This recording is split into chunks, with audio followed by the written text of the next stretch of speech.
2021년 12월 19일 영상 성경 공부 낭독입니다.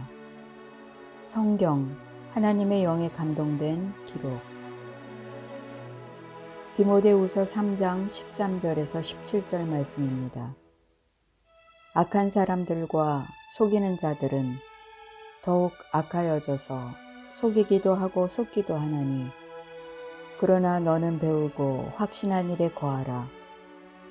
너는 내가 누구에게서 배운 것을 알며 또 어려서부터 성경을 알았나니, 성경은 능히 너로 하여금 그리스도 예수 안에 있는 믿음으로 말미암아 구원에 이르는 지혜가 있게 하느니라. 모든 성경은 하나님의 감동으로 된 것으로 교훈과 책망과 바르게 함과 의로 교육하기에 유익하니, 너는 하나님의 사람으로 온전하게 하며 모든 선한 일을 행할 능력을 갖추게 하려 함이라. 성서는 어떤 의미에서 하나님의 말씀인가? 우찌무라 선생님의 말씀입니다. 나는 성서는 하나님의 말씀이라고 믿는다. 성서에 견줄 만한 책은 세상 온갖 책 중에 한 권도 없다고 믿는다. 나는 성서에 의하지 않고는 인류는 도저히 하나님의 뜻을 깨달을 수 없다고 믿는다. 사람의 구원이란 것은 성서의 연구와 뗄 수 없는 관계를 가지는 것이라고 믿는다. 만일 누가 내게 세계 억만 서적 중에서 단 한 권을 택하라고 한다면 나는 기독교의 성서를 택할 것이다. 성서는 실로 세계 유일의 책이다. 성서는 실로 하나님의 책이다. 만일 인류가 가지고 있는 것 중에서 가장 귀한 것이 책이라고 한다면 성서는 책 중에서 가장 귀한 것이다. 많은 사람이 성서를 세계 제1의 보물로 생각하는 것은 결코 이유 없는 일이 아니다. 성서는 하나님의 말씀이다. 그러나 어떠한 의미에서 하나님의 말씀인가? 이것은 한마디 한 구절을 다 하나님이 그 입으로 말씀하신 것이기 때문에 하나님의 말씀인 것인가? 혹은 글씨 가르치는 선생이 아이의 손목을 잡고 글자를 쓰는 것처럼 하나님이 예언자, 사도들의 손을 잡고 이것을 쓰게 하신 것이기 때문에 하나님의 말씀인 것인가? 성서는 1.1에게 잘못도 없는 책인가? 성서는 이것을 읽을 때 일본 사람이 그 받드는 천황폐하의 칙어를 읽을 때처럼 그저 100번, 1000번 절하면서 그 말씀에 복종할 책인가? 이것은 쉬운 것 같으면서도 사실은 심히 어려운 문제이다.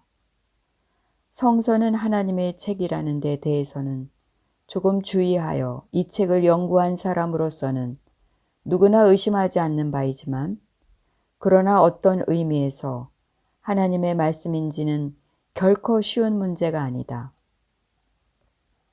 성서는 1.1에게 잘못도 없는 하나님의 말씀이란 설은 이것을 믿기에 지극히 쉬운 것 같이 생각되지만, 그러나 조금 정밀하게 성서를 연구해 보면 그 쉽게 받아들일 수 없는 설임을 알 수 있다. 그러면 성서는 무엇 때문에 하나님의 말씀이냐 하면, 물론 그 가운데는 하나님이 아니면 도저히 말할 수 없는 것이 기록되어 있기 때문이다. 그 문장의 우열은 우리가 논할 바가 아니다. 거기에 문법상의 잘못이 얼마나 있든지 그것은 우리들이 물을 바가 아니다. 역사적 사실의 착오 같은 것, 과학적 증명의 부족 같은 것, 이러한 것은 하나님의 뜻의 어떠함을 나타내는 데 있어서는 그다지 중요한 일이 아니다. 우리는 인생과 우주에 관한 진리를 알려고 하는 자이다. 그리고 성서는 가장 명백하게 우리가 요구하는 이 설명을 해주는 것이다. 곧 성서의 완전함은 그 어구나 문장 등의 외형에 있는 것이 아니라 이것을 일관하는 하나님의 뜻에 있는 것이라고 생각한다. 성서가 하나님의 말씀이라고 하는 것은 그 속에 하나님의 마음이 차고 넘쳐 있기 때문이다. 나는 이 커다란 사실보다 나은 성서의 증명은 없다고 본다. 이제 이것을 죄악 문제라는 사실에 비추어 생각해보라. 인생의 문제로서 이보다 더한 큰 문제는 없다. 사람의 성품은 혹은 선이라 하고 혹은 악이라 한다. 선인 것처럼 보이는 악이다. 악인 것처럼 보이는 선이다. 악이란 무엇이냐? 그 원인이 무엇이냐? 이것은 태초로부터 오늘에 이르기까지 지자가 물어마지 않는 큰 문제이다. 어떤 사람은 악은 선의 일면이기 때문에 절대적으로 나쁜 것은 아니라고 한다. 또 어떤 사람은 악은 자연적으로 실제하는 것이기 때문에 도저히 제거할 수 없는 것이라고 한다. 성서에 의하지 않는 죄악 문제처럼 애매모호한 것은 없다. 그런데 성서는 죄악에 대하여 무엇이라 말하는가?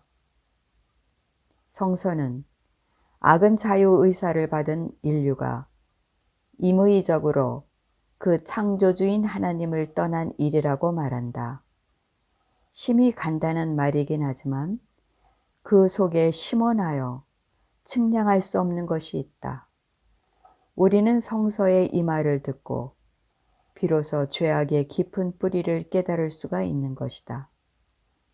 이렇게도 간명하게, 이렇게도 직접적으로 죄악 문제를 해설한 책은 성서 외에는 하나도 없다. 그리고 성서의 성서인 까닭은 성서는 단지 악의 원인을 해설할 뿐만 아니라 그 제거의 길을 마련한 데 있다.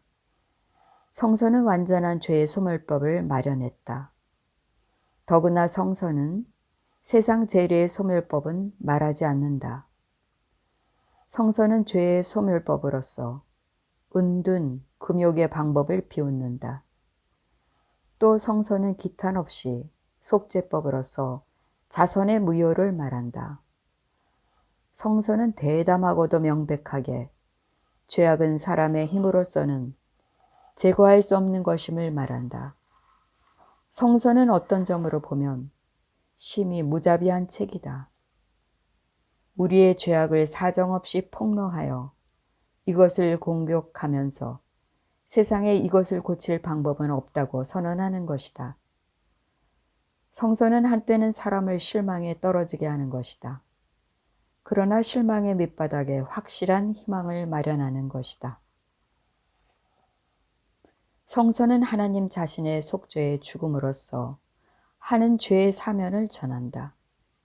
그리고 이것은 완전한 사면이며 이 사면을 받음으로 우리에게 모든 생각을 초월한 평안이 있다. 이와 같은 사명과 평안은 하나님 이외의 다른 자가 줄 수 없는 것이다. 그리고 이 사면을 전파하는 성서는 반드시 하나님의 말씀임에 틀림없다. 하나님 자신의 성질에 대해서도 성서는 인간의 사상 이외의 것을 우리에게 전한다. 성서는 하나님의 사랑의 마음을 전하여 말한다. 여인이 어찌 그 젖먹는 자식을 잊겠으며 자기 태에서 난 아들을 긍휼히 여기지 않겠느냐. 그들은 혹시 잊을지라도 나는 너를 잊지 아니할 것이다. 이사야서 49장 15절. 이와 같은 하나님을 전하는 책은 성서 이외에는 결코 없다고 믿는다. 과연 너그러운 귀신의 덕을 하든가 하늘은 공평하게 만민을 사랑한다든가 하는 따위의 말은 다른 데서도 볼 수 있지만 그러나 하나님은 사랑 그것이며 그는 영원한 사랑으로서 인류를 사랑하는 분이라는 교리와 같은 것은 기독교의 성서를 제외하고는 다른 데서 결코 볼 수 없는 것이라고 생각한다. 성서는 하나님에 대하여 사람이 미처 생각하지 못하는 것을 전한다. 이것은 하나님이 아니면 도저히 전할 수 없는 일이다. 그리고 하나님에 관하여 이렇게도 귀한 관념을 전하는 책은 하나님의 책이 아닐 수 없다고 우리는 말하는 것이다.